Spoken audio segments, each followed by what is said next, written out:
Snap Judgment Studios. Get a behind-the-scenes look at Comedy Central's The Daily Show on Beyond the Scenes, an original podcast from The Daily Show with Trevor Noah. Every week, host Roy Wood Jr. goes deeper with notable guests and experts from the Emmy Award-winning series, and together they use comedy to tackle current topics, from gentrification to gun laws, and take a closer look at how and why these topics matter. Listen to Beyond the Scenes from The Daily Show with Trevor Noah on the iHeartRadio app, Apple Podcast, or wherever you get your podcasts. New episodes every Tuesday. Attention shoppers, we now have taste in the bread aisle. Dave's Killer Bread, that's right. An organic bread that's no longer a sedative for your taste buds. Dave's Killer Bread is on a mission to make the most of the loaf, to rid the world of GMOs, high fructose corn syrup, and artificial ingredients, and plant the seeds of good in all that they bake. Killer taste, killer texture, always organic. Dave's Killer Bread. Bread amplified. Odoo is the most popular open source ERP for many reasons. It's affordable, easy to use. However, most companies rely on Odoo because their applications are fully integrated. But wait, what does fully integrated mean? Imagine a mechanic. They don't waste time running around a shop looking for tools. They keep everything they need in one convenient toolbox. Odoo is just like that. But instead of a hammer or a wrench, you get applications for every aspect of your company. They're always connected and communicating with each other, letting you stay up to date at all times. For a free trial, visit odoo.com/snap. That's ODOO.com/snap.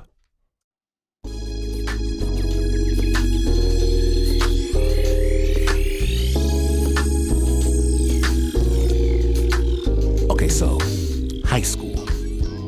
And my favorite sci-fi fantasy author, Piers Anthony, has just come out with a new Xanath book. And the librarian, she whispers to me on the down low exactly when she's going to put it on the shelf, and I'm there. Seconds before Todd Schultz. Too bad, Todd Schultz. I snatch it up, race home, top speed on my bicycle.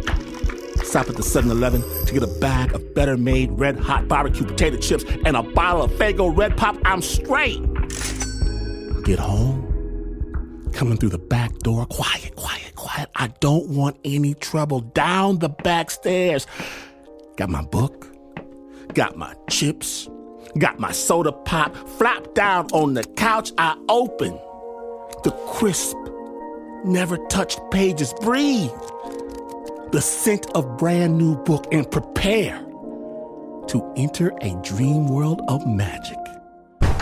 Boy, what you wasting time with?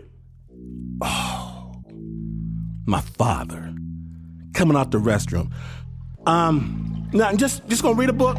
A book? That ain't no book. That's just some old trash. You need to read the Bible. What you say? Nothing. Put that trash down and go clean up the garage. What? What? You got something you trying to say? I got plenty to say, but I know not to say it. That's what I thought. Better not give me no back talk.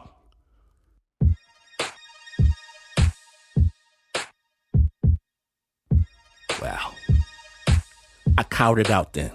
I did. I have a few words now. Because today on Snap Judgment, we proudly present Back Talk. And I'm just going to want you to understand, Back Talk is the very best talk of all when you're listening to Snap Judgment.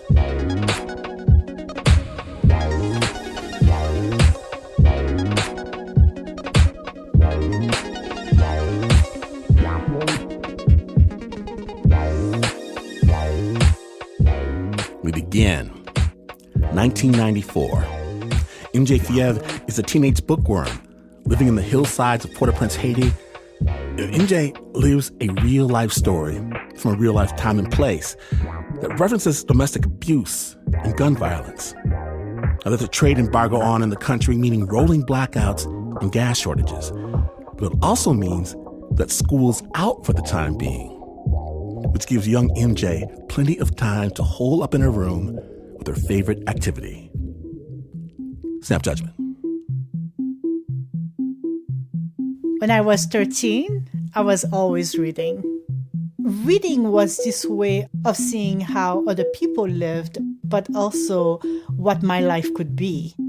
I remember being particularly attracted to this one character named Fantomette. She was a superhero without supernatural powers, and she was just a kid doing what kids do in addition to solving mysteries. And I think that's what I wanted. Those characters lived their lives and went after what they wanted, no matter what was happening in their environment. One day I was reading the newspaper. I found this ad for a program in the Dominican Republic. It was a one-year program for people who were interested in the medical profession, but they were recruiting people my age. You come to this medical school and you get to stay on campus, you get to meet doctors, you get to visit the hospital. I think, oh my God, being admitted meant that I could leave Haiti and go to the Dominican Republic. I would be on campus. I would wake up every day with a purpose. This is an answer to my prayers. So after I told my sister, Patricia, about the ad, we started calling. I would call, she would call just to help me. It might have been 2 weeks where we tried to call and call. And finally they did pick up the phone. They gave me a time, a place, date, and the name of the person that I'm supposed to see. The name of the guy was Gabriel. I told my mom because I was hoping, well, she's going to take me there. We're going to get information. And my mom said, absolutely not. You're a minor. You're not going to go to a foreign country on your own. I tried my dad. He was a very controlling father, but he really valued learning. So I figured, well, maybe he will see it as this great opportunity, something that no one else is doing. But he was not happy at all that I was even considering it. His point was that I wouldn't be safe there because they didn't like Haitians in the Dominican Republic. And since I was going to be isolated from my family, there would be no one to protect me. He also questioned the validity of the program.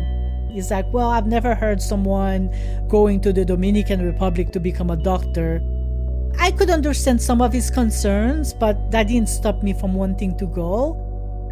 My parents were not going to change their minds. So I decided, well, if they're not going to let me go willingly, I'm just going to run away. I told my sister I was going to leave. And she's like, why are you still pursuing this? I'm like, because I have to. And I was kind of irritated that she didn't see how urgent it was for me to leave. She couldn't see that I had almost reached my breaking point and that mentally I was worried that I couldn't take it anymore. There was always the threats and the hitting just for mundane, like minor things. In the case of my dad, it might be the way he pronounces your name, the way his mouth forms.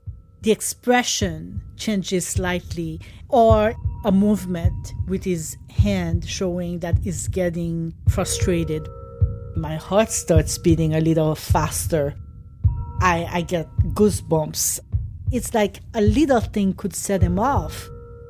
One time he was just mad at one of my sisters because she had been out and she came back maybe 15 minutes after curfew. And he's yelling, threatening to hit her, eventually hitting her. And my other sister just couldn't take it anymore and jumped off the balcony and we ended up having to take her to the hospital because she broke her legs. I feared for my life. It might sound like it was kind of a on-the-moment decision, but it's something that had been coming. So it's the morning of the interview. I'm getting ready. I remember wearing jeans and a t-shirt. I live in the mountains and I'm trying to get to the city. I wanted to be comfortable. First, I check on my dad. He's watching TV in his bedroom. He's too busy watching whatever it is, whatever match he was watching that day. I go downstairs and it's just very quiet because my mom is usually the one who brings life to the house. She's at church, I believe, so she's not around. So I'm leaving the house. I just had this feeling of being freed. And I realized that it might be the last time that I ever see home. Maybe it wasn't a realistic thought, but that's how it felt. So I know that I have to go to the main road, catch one of those buses. They're gonna take me down the mountain. Then you have to take like a taxi to take you to a specific point. It was a place on Place d'Italie. Whenever there's carnival in Haiti, Place d'Italie was that one place where all the musicians gathered.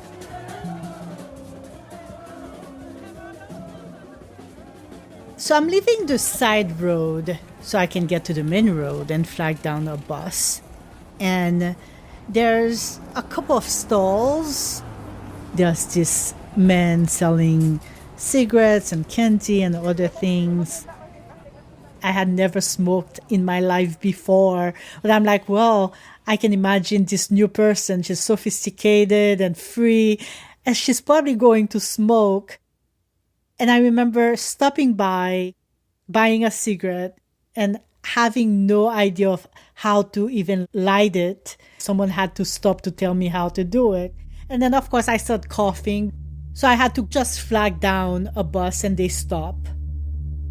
We're going down the mountains and there's cars going up and down, women with bundles on their head, going to the market or coming back from the market. Some people on the bus, they looked at me like I was crazy because I was on my own. I was obviously a kid. And it did make me feel like a superhero.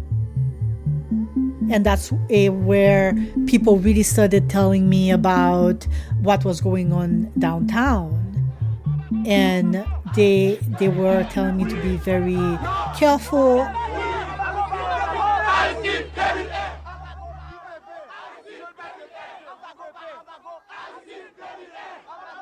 Aristide, the president of Haiti, has recently been ousted from the country. People are in the streets every day protesting, and they had semi-automatic weapons, singing their rage. But I felt invincible. There's nothing that can happen that's going to be worse than what's going on at home. I just know whatever they ask me to do, I'm ready to do it. So if they say, hey, we're leaving today, actually, I'm like, okay, I'm in. Although I don't have any bags with me. And I'm not thinking about the logistics. I'm just focused on that light at the end of the tunnel. The trip took about 2 hours. I get to Place d'Italie, and as soon as I leave the taxi, the first thing I see is a barricade. Some tires, a wood, and some branches. I have to go through the barricade, get into the crowd, and from there, I have to find the building that I'm looking for. Some guys are standing there. They have rifles, and I remember being asked what I was doing there, and I'm like, well, I have to meet with someone in there, and them warning me that whatever happens to me is not their responsibility. Everyone is on their own in there. So they let me through. The crowd was huge. I could see people as far as 10, 15 blocks. There's a guy with loudspeaker kind of reminding everyone why they're there. A lot of the protest had to do with hunger, with not being able to afford a life. People, they're singing,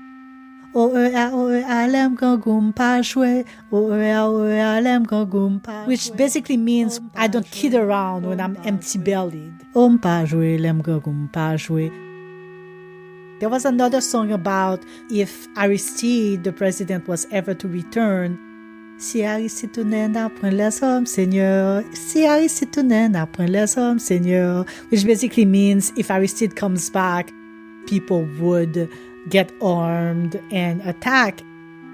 This is real. I'm not feeling invincible anymore.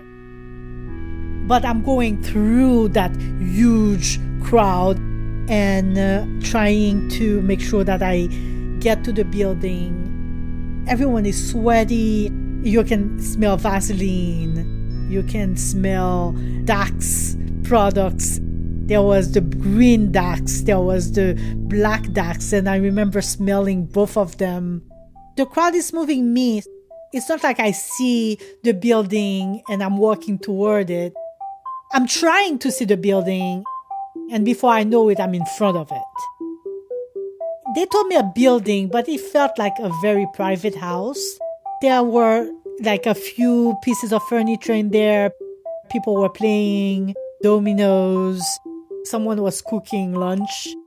I asked for Gabriel because that's the name I was given. So someone said, let me go check and see where he is.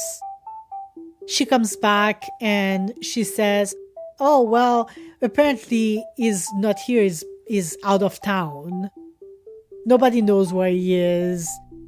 I did ask about the program and nobody at that table knew. They knew who Gabriel was, but that was it. The interview is not happening. I just had that gut feeling that it was over. It's not like, oh, he's not there today because something happened. I'm never going to meet this Gabriel. This program is just not going to happen. I just need to stop. And I had this feeling where I'm stuck because there's nowhere else to go. I was devastated.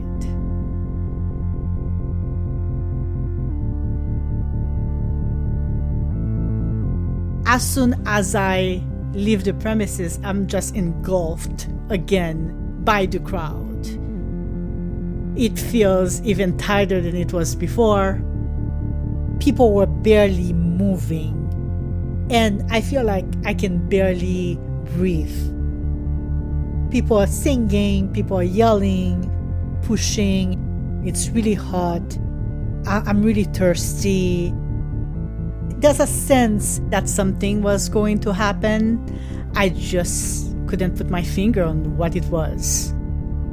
The way people are acting around me, maybe a change in the noise. And then I heard the shooting. I'm looking for cover. Suddenly I feel hands on me, on my shoulders and at some point on my back. I'm thinking that maybe those are the attackers. I realize they're pushing me behind a big trash can that's on the side of the street. Someone is actually grabbing me, and for those few minutes we were just together lying in the trash. I remember hearing him breathe next to me, maybe feeling his breath. The sky was so beautiful still, but here we are lying in trash. Finally, the shooting stopped. People start emerging from wherever they were hiding. There's this woman who's been shot in the leg, and people are trying to help her. There are other people who got ran over. They're holding parts of their body. And I was able to look at the person who had brought me to safety. I couldn't tell how old he was, but there was something wise about him. I don't know if it was me projecting because he saved me. I guess he was just one of those people who are very stoic even when things go bad. The guy asked me if I knew where I was going, if I had people with me that I need to find. Now that that dream is gone, where am I gonna go? The country is not that small, but it feels very small because everybody knows everything. There's nowhere in Haiti where you could hide. I would be found. The only place I thought I could go was home. I had to go back home.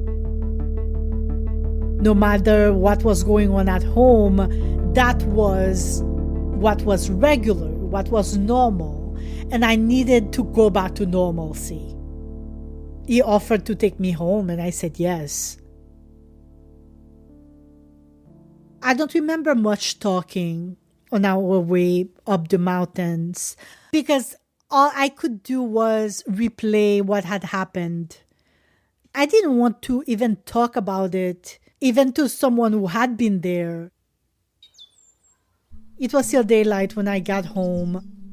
My mom is on the balcony and she's taking care of her plants. When she sees me, my mom asks me, "Oh, what happened to you? You're dirty." And I can smell myself. I still smell like trash. I'm sweaty. I'm just so greasy. And I tell her, I was in the neighborhood and I fell. So she briefly looked at me and she said, "Well, make sure you change as soon as possible." That was it. They didn't even notice that I was gone.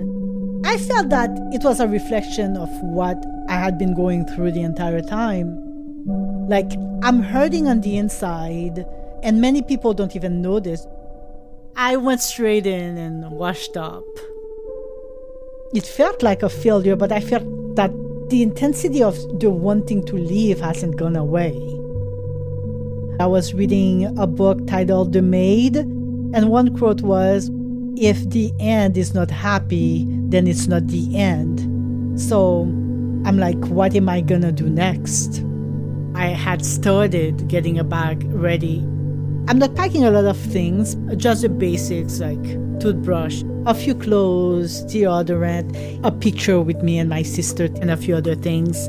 And I became determined to get the end that I felt the story needed.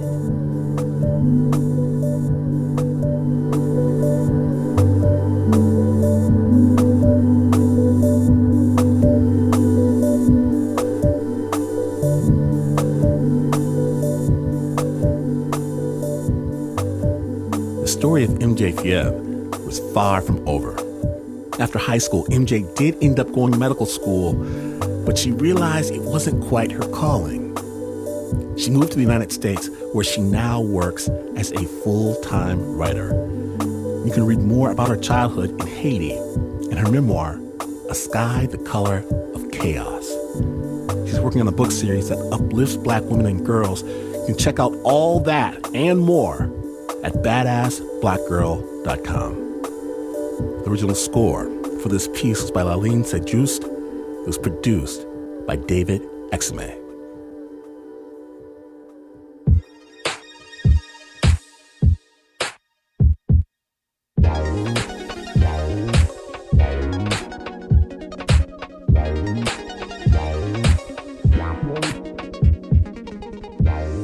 Journeys of the mind, journeys of the spirit, journeys of the heart.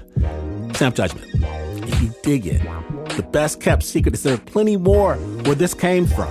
Hours of amazing journeys on the Snap Judgment podcast available right now for free. Snap is brought to you by the team that pretends not to hear when you sneak in through the back door. Except for the Uber producer, Mr. Mark Ristich, who always keeps a trombone handy. There's Nancy Lopez, Pat Mesiti-Miller, Gina Bediaco, David Exume, Anna Sussman, Renzo Gorio, Shayna Sheely, Teo DeCott, Flo Wiley, John Facile, Marissa Dodge, Bo Walsh, Annie Nguyen, and and Zara Norbash. And please know that this is not the news, no Oasis news. In fact, you could figure, hey, how hard could poetry be? And sit down to write a poem of your own. And after banging your head against a computer for 3 days and 3 nights in frustration, you could decide to leave the page blank as an original poetic statement, as so many undergraduate English students have done before. Yeah. You're not Slick Hemingway, and you would still not be as far away from the news as this is. But this is PRX.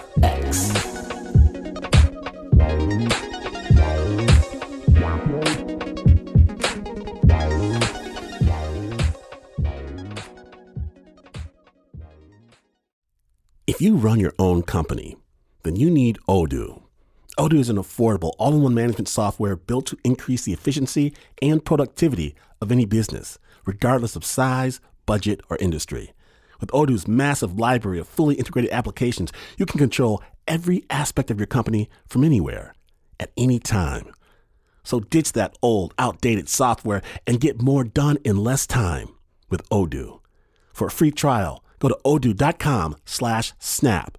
That's ODOO.com/snap.